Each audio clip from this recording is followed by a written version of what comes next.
नमस्कार साथियों।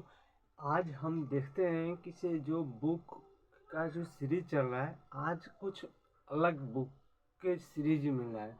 ये ऐतिहासिक कालखंड के तो पुस्तक चल रहा है, वो चल रहा है, लेकिन जो इस सीरीज का उद्देश्य ही है जो परीक्षा में प्रश्न पूछे जा रहे हैं एक नए व्यू पॉइंट से कि जो एग्ज़ाम के लिए महत्वपूर्ण है। ठीक है, ऐसे तो बहुत सारे पुस्तक हैं जो कि उस पुस्तकों की श्रेणी चलाएंगे तो उससे हमको क्या है, एडवांटेज नहीं मिलने वाले। इसलिए जो हमारे एग्ज़ाम व्यू पॉइंट से देखा जा रहा है उसमें, तो आज हम समसामयिक इतिहासकार की श्रेणी को ना रखते हुए वैसे पुस्तकों के से सीरीज आज चलेगा जो कि परीक्षा के दृष्टिकोण से ही नहीं, वो ऐतिहासिक पुनर्समीक्षा में भी एक कार्य आते हैं। और इस पुस्तक हमारे एग्ज़ाम निचले स्तर से लेके हाई लेवल के जो एग्ज़ाम होते हैं उसमें पूछे जाते हैं। तो उसी को ध्यान में रख के ये कुछ पुस्तकों के जो पुस्तक लिखे गए उसको चुनकर यहाँ पर व्हाइट बोर्ड पर ड्रॉ किए गए हैं। तो आज चलते हैं आगे अपने क्लास के तीसरे दिन कुछ ऐसे कार्य आ गए जिस कारण से मैं 2 दिन नहीं ले पाया। उसके लिए अपने आप को क्षमा प्रार्थी चाहता हूँ। इसलिए चलते हैं अब उसी तरह से जिस तरह से हमने 2 क्लास चलाए हैं। देखेंगे तो पहले में भी यही सीरीज था, पुस्तक और लेखक का टॉपिक, क्योंकि ये बुक्स एंड राइटर्स का एक श्रेणी ही चल रहा है तो इसलिए ये चल रहा है। तो देखेंगे क्या, अष्टांग संग्रह और अष्टांग हृदय ये पुस्तक है। ठीक है, अष्टांग संग्रह और अष्टांग हृदय किसके द्वारा ये पुस्तक लिखे गए हैं, तो लेखक है बाघभट्ट। दूसरा है तमिल रामायण या रामा अवतार, यानी जो रामायण पर जो दक्षिण भारत में जो लिखे गए पुस्तक कौन था, तो तमिल रामायण, यानी रामायण का जो अनुवाद किया गया वह अनुवाद तमिल भाषा में कहा है तमिल रामायण या रामा अवतारण, जिसका लेखक कौन है, तो जय गोंदार है। तीसरा अब देखते हैं महत्वपूर्ण है जो रामानुचार्य थे भारत में मध्यकालीन भारत के पीरियड में। देखेंगे रामानुचार्य को जब पढ़ते हैं हम लोग तो रामानुचार्य तमिल क्षेत्र है, वहाँ पर इनका दक्षिण में इनका आता, और इन्होंने जो वैष्णव के जो प्रचलित थे वो शंकराचार्य के पश्चात जब रामानुचार्य थे तो भक्ति आंदोलन के प्रेरणा के रूप में देखे जाते हैं। तो ऐसे शंकराचार्य को तो बोले जाते हैं कि से नहीं, से शंकराचार्य तो प्रच्छन्न बौद्ध थे, यानी छिपा हुआ बुद्ध। तो शंकराचार्य के पश्चात जो भक्ति आंदोलन वैष्णव धर्म के जो पथ प्रदर्शक के रूप में सबसे महत्वपूर्ण होते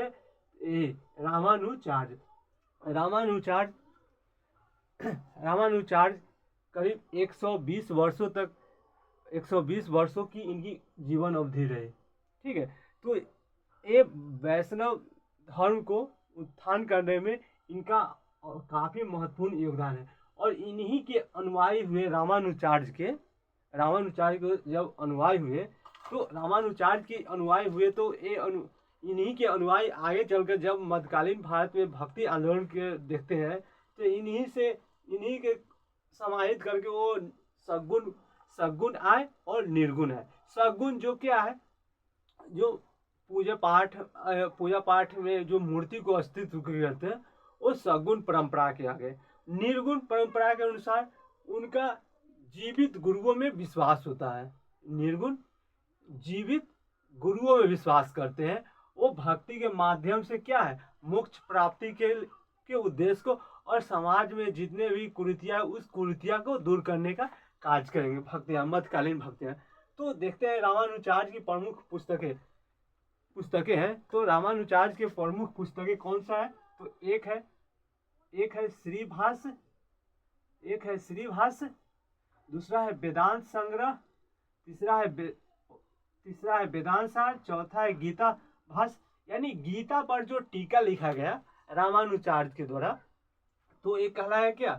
तो गीता भाष्य। उसके बाद वेदांत द्वीप।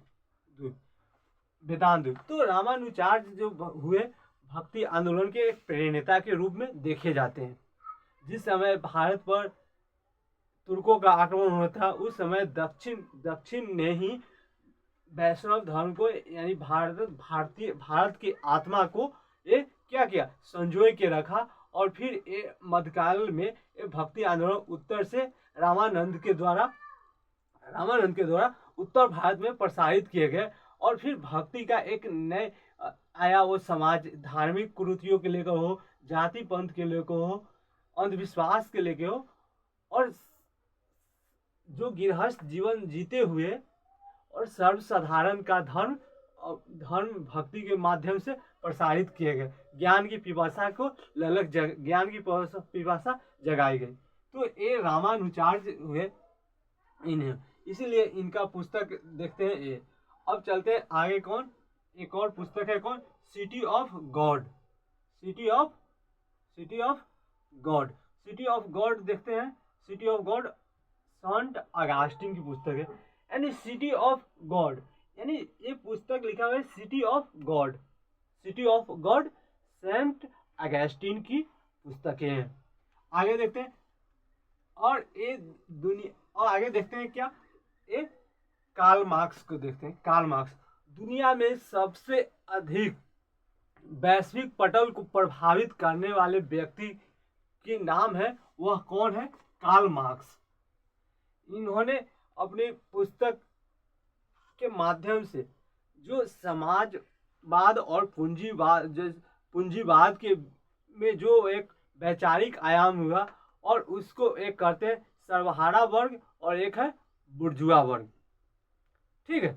तो इस पर तो पूंजीपति वर्ग के लिए और सर्वहारा वर्ग, तो दोनों में कहते हैं कि आखिर इस लड़ाई में सर्वहारा बुर्जुआ वर्ग में आखिर लड़ाई में जीता जाएगा तो सर्वहारा वर्ग, यानी जो सर्वसाधारण वर्ग है उनकी ही शासन आएगा लास्ट में। ये अपने माध्यम से कहते हैं।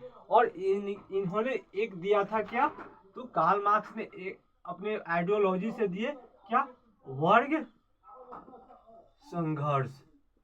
कार्ल मार्क्स ने दिए वर्ग संघर्ष। ये कार्ल मार्क्स का वो इसमें क्या है? दास कैपिटल, दूसरा है द कम्युनिस्ट मैनिफेस्टो।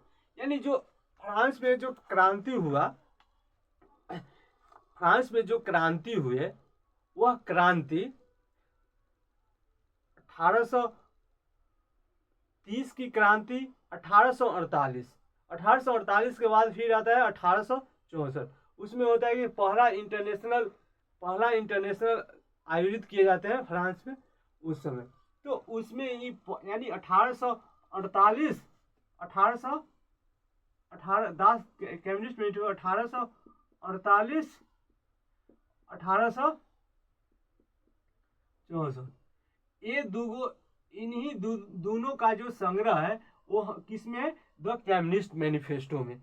और इसमें क्या कार्ल मार्क्स की तो आइडियोलॉजी है ही, कार्ल मार्क्स की आइडियोलॉजी तो है ही। तो उस आइडियोलॉजी को, उस अपने विचारों को रखे कम्युनिस्ट मैनिफेस्टो के अनुसार। और इन्होंने कहा कि दुनिया के मजदूर एक हो जाओ, तुम्हारे पास होने के लिए कुछ नहीं है और पाने के लिए क्या है? पूरा संसार पड़ा रहा है।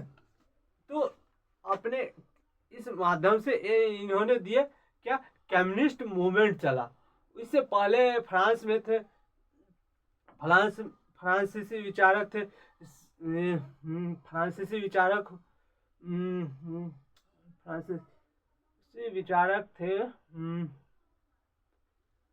माइंड से निकल गया, आगे आएगा तो बता देंगे। निकल गया। ठीक है। तो एक कार्ल मार्क्स, और कार्ल मार्क्स के एक जीवन, एक फ्रेडरिक एंगल्स, वो फ्रेडरिक एंगल्स फ्रांस के निवासी थे, और कार्ल मार्क्स भूल से भी आप फ्रांस के नागरिक नहीं मान सकते। इनका जन्म हुआ था कहाँ, तो जर्मनी में, और जर्मनी में इनका जन्म हुआ था। फिर चले गए क्या, फ्रांस। फ्रांस जब इनकी आइडियोलॉजी से फ्रांस की सरकार इनको निष्कासित कर गए, तो ये चले गए कहाँ, फिर इंग्लैंड चले गए। इंग्लैंड, वहां पर लाइब्रेरी ज्वाइन किया और बहुत सारे पुस्तकें भी पढ़े। पुस्तक पढ़ के एक फिर आए, फ्रांस में आए, और यहाँ से अपने दोस्त थे फ्रेडरिक एंगल्स, उससे उसके साथ जीवन भर रहे, और एक पुस्तकें प्रकाशित किए कार्ल मार्क्स की। फेमस है Das Kapital, the communist manifesto. उसके बाद अन्य पुस्तकें भी हैं, जैसे होली फैमिली, उन्हीं की पुस्तकें कार्ल मार्क्स की। और आगे पुस्तक है क्या, एक है समकालिक इतिहास बोलते थे, कौन है, अमीर खुसरो की पुस्तक है। अमीर खुसरो की पुस्तक क्या नाम है, नू सिपेहर आशिका।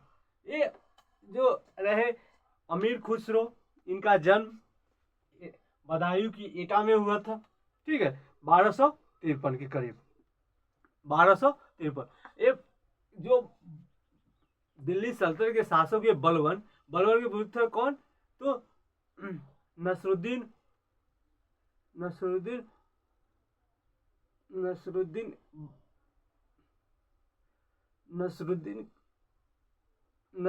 थे, जो बलबन का बड़ा पुत्र था। उसी के दरबार में रहते, और उसी से लेके एक कब तक, तो मोहम्मद बिन तुगलक के दरबार तक इनका शासन रहा।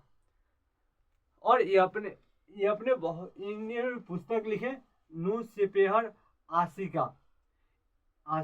ये महत्वपूर्ण पुस्तक है। और इन्हें क्या कहा जाता, अमीर खुसरो को ही भारत का तोता या तोते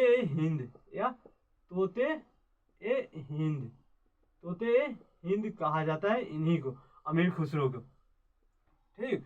तो भारत के तोता अमीर खुसरो। आगे चलते हैं क्या, आगे अगली पुस्तक है क्या, मुंतख्वाब उल लुबाब। एक खफी खान की पुस्तक है। खफी खान जो कि जो मुगल काल में है, तो मुगल काल पर जो समीक्षा किया है खफी खान के द्वारा ये पुस्तक लिखा गया, ठीक है। और विशेष का ये जो पुस्तकें हैं वो क्या है, औरंगजेब के जो शासन था मुगल काल में जब 1658 के बाद से लेकर 1707 तक के जो शासन रहा, उस पर विशेष रूप से, और ये औरंगजेब का जो उत्तरवर्ती काल है, उस उत्तरवर्ती काल पर विशेष रूप से ये पुस्तक लिखे गए। किसके द्वारा, तो खफी खान के द्वारा। अगले पुस्तक है सियाल उल मुतखरीन, सैयद गुलाम हुसैन। यानी सियाल उल मुतखरीन जो पुस्तक है, ये विशेष रूप से ये क्या है, तो अफगान सत्ता था। अफगान सत्ता बोले तो अफगान सत्ता है शेर शाह सूरी के जो शासन काल में था, और शेर शाह सूरी के स्थापना के लिए जाना जाता है क्या, दूसरे अफगान सल्तनत की स्थापना की थी शेर शाह सूरी। इससे पहले देखते हैं कि जलालुद्दीन खिलजी द्वारा पहली बार दिल्ली के सत्ता में अस्तित्व में आए 1290 के करीब, 1290। और ये जो अफगानों पर जो इतिहास लिखा गया वो है सैयद गुलाम हुसैन द्वारा। वे भी किससे है, तो सियाल उल मुतखरीन सैयद गुलाम हुसैन, जो कि। और अगली पुस्तक है कौन, फिलोसफी ऑफ हिस्ट्री। ये हीगल की पुस्तक है। हीगल ने द्वंदात्मक आइडियोलॉजी का द्वंदात्मक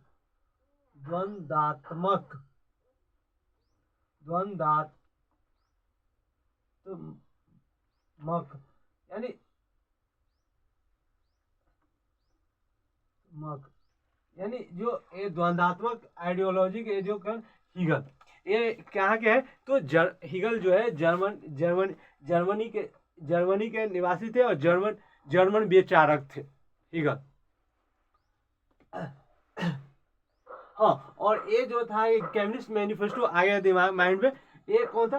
तो कार्ल मार्क्स से पहले तो कौन था? जर्मनी में फ्रांस में हुए थे Saint Simon. Saint Simon Simon ने जो विचारधारा था सरवारा बुर्जुआ उसके, यानी जो सेंट साइमन साइमन के उत्तराधिकारी के रूप में जाने जाते हैं कौन? Karl Marx. तो एक तो कार्ल मार्क्स जाने जाते हैं उत्तराधिकारी के। तो सेंट साइमन ने भी ये जो वर्ग संघर्ष के जो बात कही थी वो सेंट साइमन साइमन ने ही कही थी, और उसको आखिर स्थापित करने का कार्य जो किया गया वो कार्ल मार्क्स के द्वारा किया जाए। और इस उसके बाद देखते हैं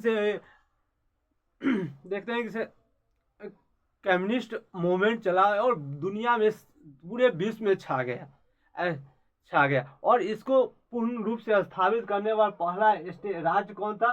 तो सोवियत रूस, जिन्होंने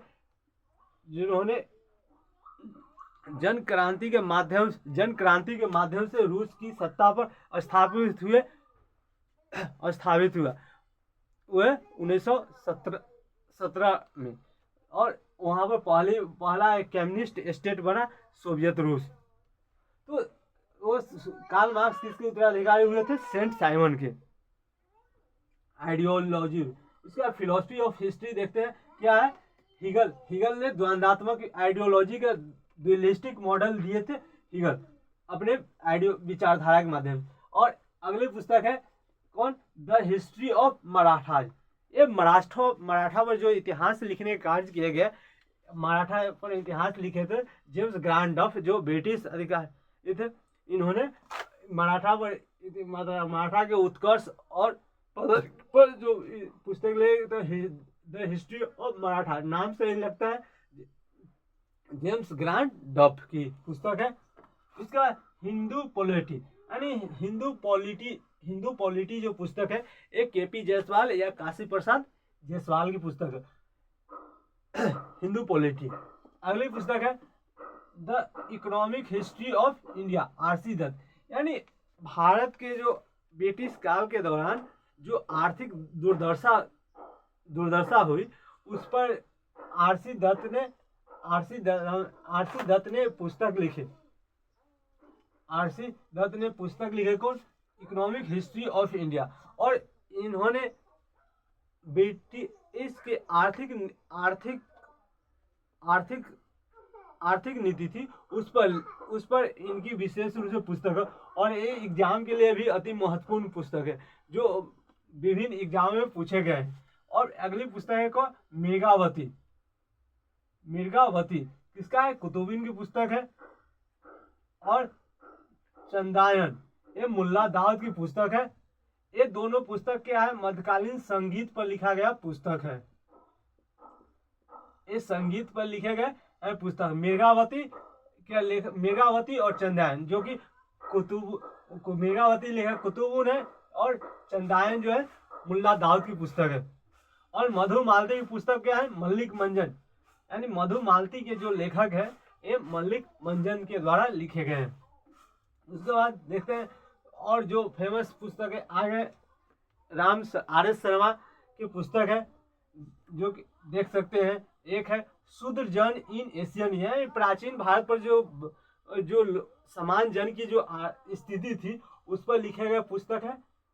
एशिया प्राचीन भारत की है शूद्र जन इन एशियन इंडिया। प्राचीन भारत में समान जन की जो स्थिति थी उस पर एक राम शरण के द्वारा। दूसरा है मध्यकाल यानी पूर्व मध्यकाल के पर पुस्तक लिखा गया कौन? इंडियन फ्यूडलिज्म, यानी भारतीय सामंतवाद। इसका नाम हो जाएगा भारतीय